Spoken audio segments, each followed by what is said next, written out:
सबसे पहले मैं आप लोगों से एक सवाल पूछना चाहूंगी कि हमारे जीवन में और बाइबल की शुरुआत में जो सबसे पहली चीज थी वो क्या थी? उत्पत्ति में हम लोग जब जाते हैं तो हमने सबसे पहले जो देखा वो क्या था? क्या था? उत्पत्ति की किताब हम में से कितने लोगों ने पढ़ी है?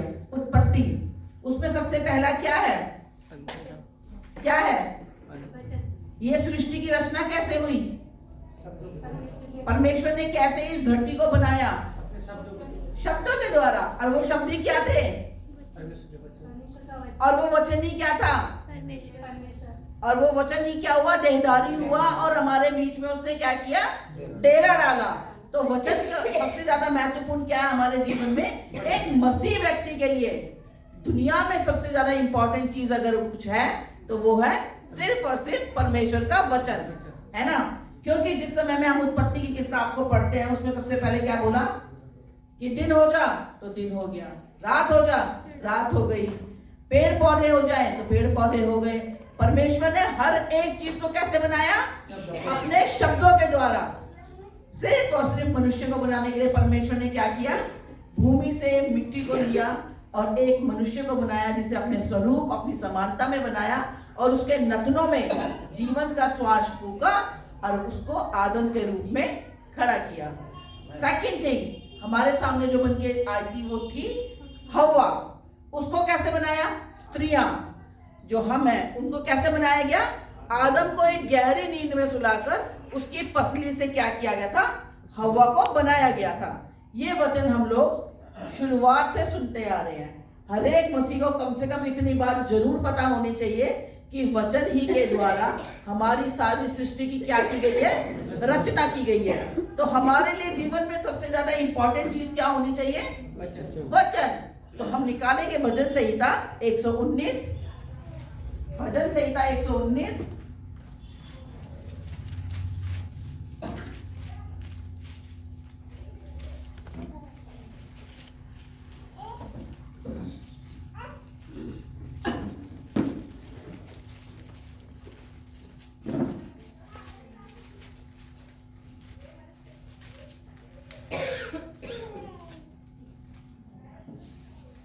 भजन संहिता 119 उसका 127 और 128 ये भजन संहिता की सबसे लंबी वर्ष है।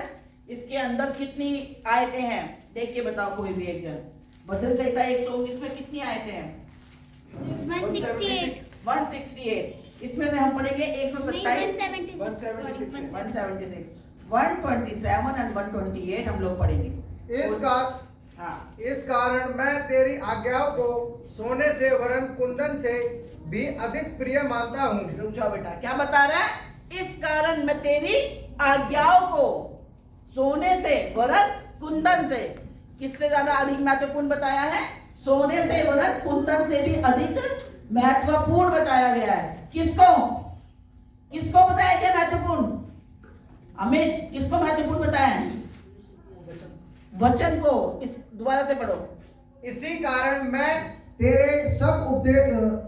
कारण मैं तेरी आज्ञाओं को सोने से वरन कुंदन से भी अधिक प्रिय मानता हूँ। और आगे? इसी कारण मैं तेरे सब उपदेशों को सब विषयों में ठीक जानता हूँ और सब मिथ्या मार्गों से बैर रखता हूँ। सब उपदेशों को क्या करता हूँ? सब उपदेशों को और विषयों में ठीक जानता हूँ। विषयों में ठीक मानता हूँ और सभी बातों को क्या मानता हूँ? मिथ्या मार्ग। बाकी सब बातें क्या है? छलावा है। और जो महत्वपूर्ण चीज है वो क्या है? वो सिर्फ और सिर्फ परमेश्वर का वचन है ना? बाकी सब चीजें क्या है? मिथ्या, झूठ, दिखावा। हम लोग जो कुछ भी अपनी दुनिया में करते हैं, यहाँ जीने के लिए हमें नौकरियां करनी पड़ती हैं, काम करना पड़ता है, झूठ बोलना पड़ता है, कपड़े खरीदने हैं, बच्चों के लिए शॉपिंग करनी है, हम दुनिया भर की चीजें करते हैं, है ना? लेकिन उन सब के बीच में जो महत्वपूर्ण चीज है वो क्या है? वचन। दाऊद हमें यहाँ पे क्या बता रहा है कि मैं तेरे उपदेशों को सर्वश्रेष्ठ मानता हूं और बाकी सब चीजों को क्या मानता हूं? मिथ्या मानता हूं। हम सभी लोगों ने दाऊद के जीवन को देखा है। दाऊद कैसा था? जिस समय पहला शमूएल में हमने पढ़ा है, उसके सभी पुत्रों को बुलाकर क्या किया गया था कि अभिषेक के लिए अपने पुत्रों को बुला। तो उसने अपने बाकी सभी बेटों को बुलाया, लेकिन दाऊद कहां पर था? दाऊद कहां पर था? वो भेड़ बकरियां चला रहा था। उसने अपने सभी मोटे तगड़े लंबे चौड़े लड़कों को खड़ा किया कि ये होगा, लेकिन कोई भी नहीं था। उसने किसको बुलाया? अपने उस बेटे को बुला जो भेड़ बकरियां चुराने के लिए गया हुआ। वो आया और उसको देखते ही उसने क्या किया? उसका अभिषेक किया। और उसका अभिषेक करने के बाद उसने क्या किया? उसने उसको, दाऊद को राजा होने के लिए अभिषेक किया, है ना? कैसे चुना परमेश्वर ने उसको? कैसे चुना? डील डॉल के द्वारा नहीं, उसकी बुद्धि समझ के द्वारा नहीं, लेकिन सिर्फ और सिर्फ परमेश्वर का वचन शमूएल के पास गया था कि तू जा और यिशै के पुत्र में से जाकर उसको एक को तू क्या कर? अभिषेक कर, और वो ही राजा होने के लिए चुना जाएगा। एक और वचन निकालेंगे बेटा हम। इसके लिए मैं आपको 3 पॉइंट्स बताऊंगी। मैंने अभी तक आपको बताया कि सबसे पहले महत्वपूर्ण चीज हमारे जीवन में है वचन, है ना? वचन में सबसे पहले जरूरी चीज हमारे लिए है ईश्वर के वचन का जो महत्व है। हमारे जीवन में ईश्वर के वचन का क्या होना चाहिए? महत्व। क्या महत्व है आप लोगों के जीवन में? परमेश्वर के वचन का क्या महत्व है? कोई भी एक जन बताए। सबसे सेट मतलब सबसे ऊंचा।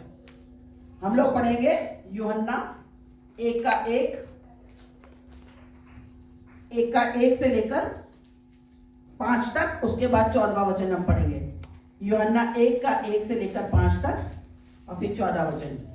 आदि में वचन था और वचन परमेश्वर के साथ था और वचन परमेश्वर था। हाँ जी, क्या बता रहा है यहाँ वचन? जो कि मैंने आपको अभी बताया। क्योंकि परमेश्वर का कलाम कैसे लिखा गया है?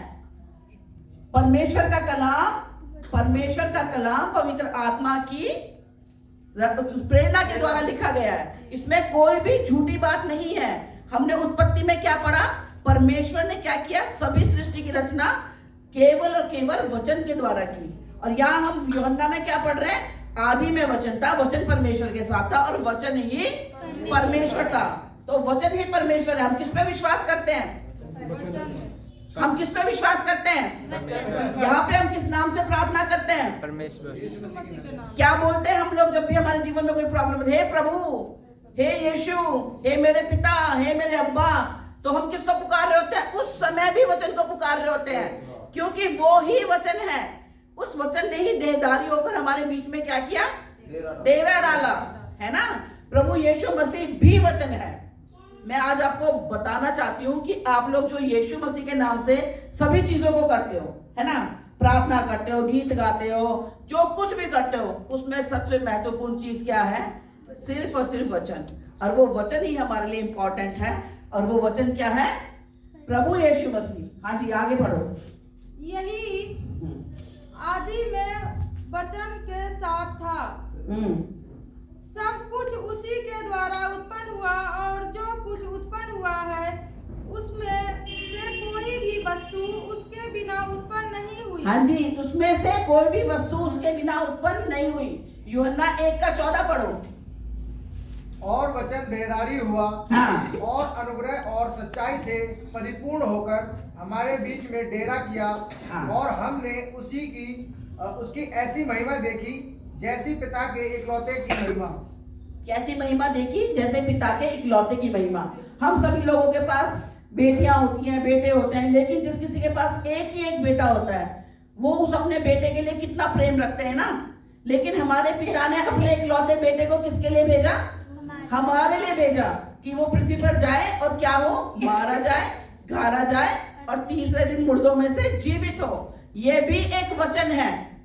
ये भी एक वचन है कि वो मारा गया, गाड़ा गया और तीसरे दिन मुर्दों में से जीवित हो गया। इंपॉर्टेंस ऑफ ये वर्ड ऑफ गॉड, सबसे ज्यादा इंपॉर्टेंट क्या है? वचन।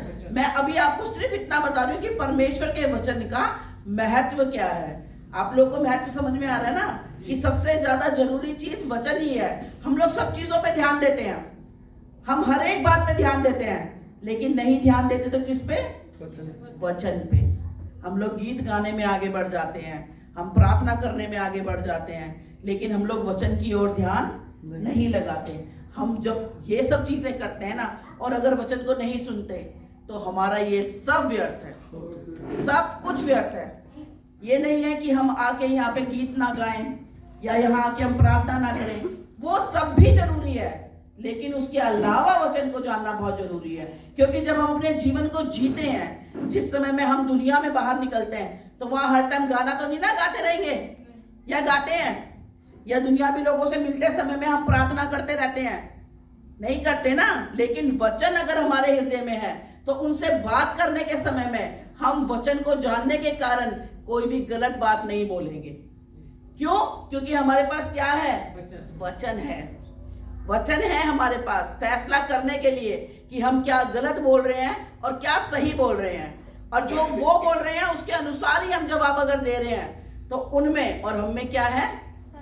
फर्क नहीं है, क्योंकि उनके पास वचन नहीं है, उनके लिए सजा नहीं है, क्योंकि उनके पास वचन ही नहीं है, लेकिन आपके लिए है। हम लोग कहते हैं ना, हम बीमारियों में पड़े हैं, हमारे घर में तकलीफें हैं, हम प्रॉब्लम्स में हैं, हमारे घर में बरकतें नहीं आ रही हैं, हमारी बीमारियां क्यों हैं?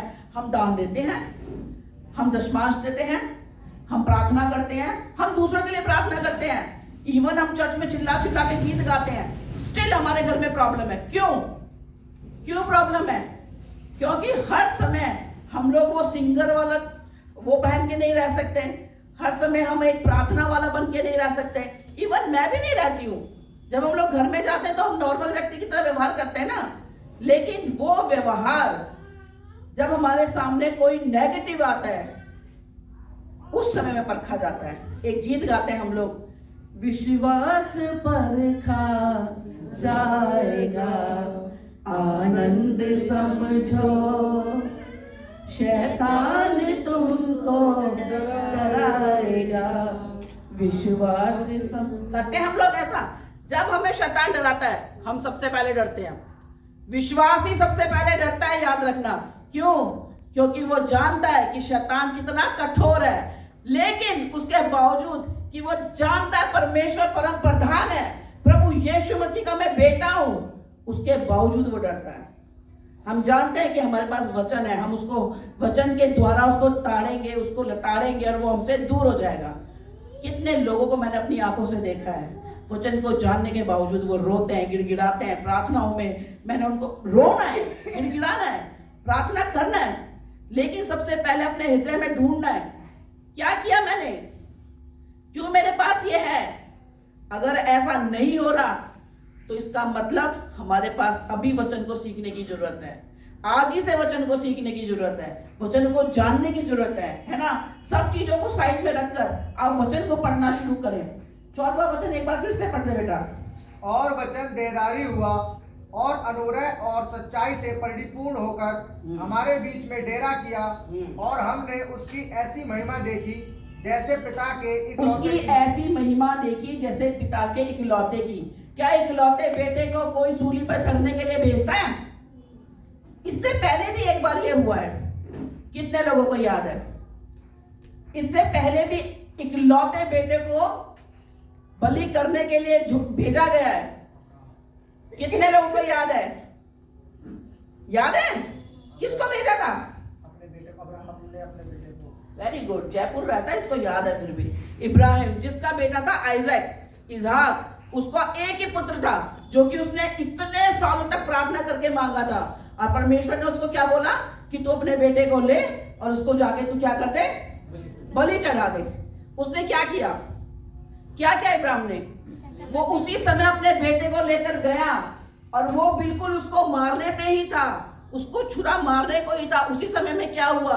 परमेश्वर ने उसको क्या बोला? रुक जा, है ना। उसने क्या चीज का पालन किया? परमेश्वर के मुंह से निकले गए वचनों का पालन किया, है ना। हम लोगों ने वचन सुना है, हम सब वचन को जानते हैं, लेकिन उसको हम लोग क्या नहीं करते? प्रैक्टिस में नहीं लाते हैं, है ना, मनन नहीं करते हैं। अभी जो मैंने अभी प्रार्थना किया उसका मेन रीजन था कि हम लोग प्रार्थना में अपने हृदय को तैयार करें। कितने लोग खेती करना जानते हैं? कितने लोगों को खेती के विषय में मालूम है? ऑलमोस्ट लोग जानते हैं, गांव से हम लोग, मैं भी जानती हूँ। ऐसे तो नहीं है कि मैंने काम किया, ट्रैक्टर चलाया, स्टिल मुझे मालूम है क्या करना होता है। सबसे पहले धरती को तैयार किया जाता है। जब वो धरती इस लायक बनती है तब उसके अंदर बीज बोया जाता है। हाँ या ना? जी। यही होता है ना, सबसे पहले फर्स्ट स्टेप यही है। तो जो लोग अपनी धरती को ही रेडी नहीं कर चुके अभी तक, तो बीज का वचन कैसे बोया जाएगा? कठोर हृदय को क्या करना है? कठोर हृदय को क्या करना है? आज्ञाकारिता में लाना है और मानना है बातों को। सबसे पहली बात आपने क्या माननी है बताइए? सबसे पहली बात क्या माननी है? संडे चर्च आना है, चाहे आंधी आए चाहे तूफान आए, परमेश्वर के कलाम को सुनना है। आप लोग अगर जो जानते हैं कि कोई भी चीज कंटिन्यू हमारे कानों में पड़ती रहती है, तो वो हमारे हृदय में जाती है और वो एक ना एक दिन फलदायी भी होती है। होती है नहीं होती? एक इंग्लिश में कहावत है that surrounding effects a lot, है ना? जैसे लोगों के बीच में हम रहते हैं ना, वैसे ही हमारी क्या हो जाती है? आदतें हो जाती हैं, सोच हो जाती है। बहुत कम लोग होते हैं जो अपने आप को उस भीड़ में से अलग कर पाते हैं। आप लोग क्या हैं? क्या है आप लोग? आप लोग अलग किए गए, बिल्कुल अलग, नॉट इवन अलग, आप लोग चुने गए हैं। तब जब आप माता के गर्भ के ही अंदर थे, आप लोगों को होश भी नहीं था। आप लोग कहाँ हम लोग जानते थे एक दूसरे को, लेकिन आज हम एक दूसरे को जानते हैं। क्यों? क्योंकि हमें परमेश्वर ने पहले ही से चुन के रखा था। तभी हम लोग आज इकट्ठे यहाँ बैठ के परमेश्वर के वचन को सुन रहे हैं। पहला तीमुथियुस निकालो बेटा। हम एक और वचन पढ़ेंगे इस बात के लिए कि परमेश्वर का वचन कितना ज्यादा जरूरी है। पहला तीमुथियुस दूसरा, उसका 3। हे भाइयों, बेटा पहले सुन लो। पहला तीमुथियुस 3:16। संपूर्ण पवित्र शास्त्र परमेश्वर की प्रेरणा से रचा गया है। हाँ। और उपदेश और समझाने और सुधारने और धार्मिकता की शिक्षा के लिए लाभदायक है। हाँ जी, वापस एक एक पॉइंट को पढ़ो। संपूर्ण पवित्र शास्त्र परमेश्वर की प्रेरणा से रचा गया है। संपूर्ण पवित्र शास्त्र परमेश्वर की प्रेरणा से रचा गया है। और उपदेश और समझाने और सुधारने। हम लोग किस लिए यहाँ पर? सुधरने। अब ये मत सोचो कि हम बिगड़े ही कहाँ थे, है ना? हम बिगड़े कहाँ थे जो हम सुधरने आए हैं? हम सुधर रहे कहाँ पर? अपने हृदय में जो हमारे मन की जो बातें थी, जो हमारे हृदय में जो पुरानी चीजें थी, उसको सुधार रहे हैं हम, है ना? हम क्या सुधार रहे हैं? अपने अंदर का, अपने अंदर के विचारों को सुधार रहे हैं। पढ़ो बेटा। और धार्मिकता की शिक्षा के लिए लाभदायक है। धार्मिकता की शिक्षा के लिए क्या है? लाभदायक है ना? सेकंड पॉइंट हम लोग देखेंगे, परमेश्वर के नियमों का पालन करना, है ना? हम लोग कितने लोग हैं जो परमेश्वर के नियमों का पालन करते हैं? हमारी नजर में हम सब करते हैं, है ना? बल्कि एक भी नहीं करते। अगर जो तुम्हारा विश्वास एक राई के दाने के बराबर भी होगा और तुम इस पर्वत से कहोगे कि जाके नदी में गिर जा, तो वो क्या होगा? गिर जाएगा। है हमारा विश्वास? इस बोतल को हिला दूं मैं? बिल्कुल नहीं हिला सकती मैं, हो जाएगा। कहाँ है फिर हमारा विश्वास? है हमारा विश्वास? है या नहीं है? कितने लोग इस बात को कहते हैं कि हमारा विश्वास है? विश्वास है, लेकिन हम लोग क्या हैं? दुनियावी चीजों में क्या है? फंस गए हैं। इस वजह से हम लोग क्या नहीं कर पाते? परमेश्वर के साथ सीधी बात नहीं कर पाते। हम लोग देखेंगे भजन संहिता 119, उसका 1 से लेकर 8 तक पढ़ दो जल्दी से। ये हम लोग सीख रहे हैं ईश्वर के नियमों का पालन करना। 119 भजन संहिता 1 से लेकर 8 तक। क्या ही धन्य है वह जो चाल के खरे हैं और यहोवा की व्यवस्था पर चलते हैं। आगे बढ़ो। क्या ही धन्य है वे जो उसकी चुनौतियों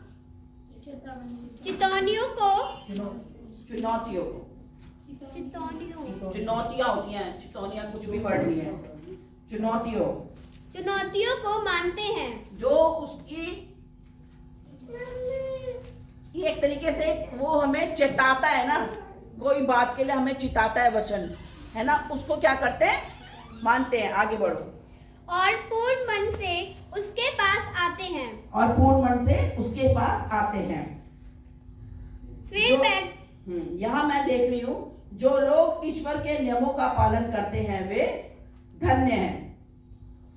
देखो लास्ट में है, जो लोग ईश्वर के नियमों का पालन करते हैं वे धन्य हैं। मत्ती 22 का 37 से 40 तक पढ़ दो बेटा। याकूब 1 का 22 को ही निकाल लो। 37 मत्ती 22 का 37।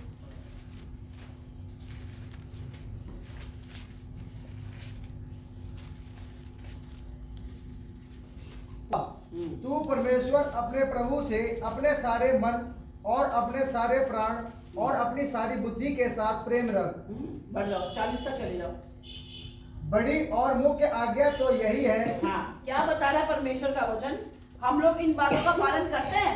सबसे पहले हमें क्या बताया गया कि परमेश्वर के वचन का महत्व क्या है। दूसरा नंबर क्या आ रहा है? परमेश्वर के वचन का पालन करना। यहाँ पे हमें पालन करने के लिए क्या बात बताई जा रही है कि तू अपने पूरे मन और अपने पूरे प्राण और अपनी सारी बुद्धि के और साथ अपनी सारी बुद्धि के साथ क्या कर? प्रेम रख। परमेश्वर से प्रेम रख। क्या हम रखते हैं परमेश्वर से अपने पूरे मन, पूरी बुद्धि और अपने पूरे ज्ञान के साथ? अच्छा, अगर मान लो, एक एग्जांपल देती हूँ, हमें किसी फंक्शन के लिए तैयारी करनी है ना?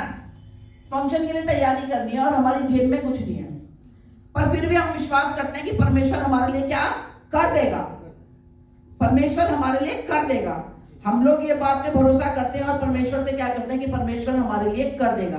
और मैंने ये होते हुए देखा है कि परमेश्वर ने ऐसा किया है और परमेश्वर ऐसा करता है, क्योंकि परमेश्वर का वचन सच्चा और जीवित है, वो कभी भी झूठा नहीं है। क्योंकि परमेश्वर के वचन ने बताया, तू अपने पूरे मन, पूरे हृदय और अपनी पूरे, आगे बढ़ो, सारी बुद्धि। हम लोग जब अपनी बुद्धि लगाने लगते हैं ना, असल में इंसान क्या करता है? अपनी बुद्धि लगाता है।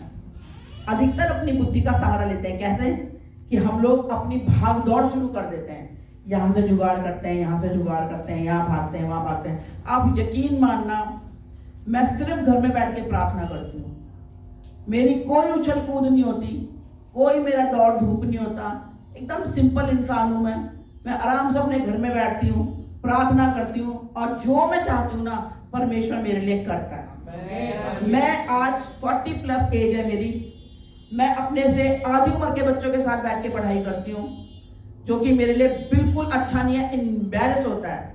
अपने से छोटे बच्चे मेरे को रंजना बोल के बुलाते हैं, क्योंकि मैं उनके साथ स्टूडेंट हूँ। आंटी बोलते हैं, but still I am a student ना।